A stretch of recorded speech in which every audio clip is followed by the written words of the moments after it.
আসসালামু আলাইকুম। তো আজকে সবাই ইফতার করার জন্য বসলাম। তো আজকে আমাদের ইফতারে আছে চিকেন কাবাব, খুব সুন্দর করে ফ্রাই করে দিয়েছে। তার সাথে ভাত দিছে, মানে জর্দার সিস্টেম। তার সাথে দিয়েছে সবজির মতো একটা জিনিস, খুব সুন্দর একটা স্মেল আসছে খাবারটার থেকে। তার সাথে প্রতিদিনের মতো এক পিস রুটি, তার সাথে দিয়েছে রাইস, রাইসের সাথে খাওয়ার জন্য দিয়েছে এই সবজিগুলা, রাইসের সাথে খাওয়ার জন্য দিয়েছে।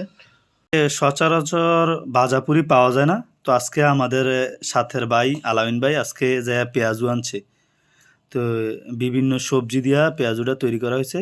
তার সাথে আবার সাদা তিল ব্যবহার করা হয়েছে। তারা অধিকাংশ খাবার বিস্কিটে ওনারা তিল ইউজ করে থাকে, তো পেঁয়াজুর মধ্যেও তিল ব্যবহার করছে। ইফতার মানেই খেজুর, যা শরীরের জন্য এক্সট্রা এনার্জি। খুব টেস্ট,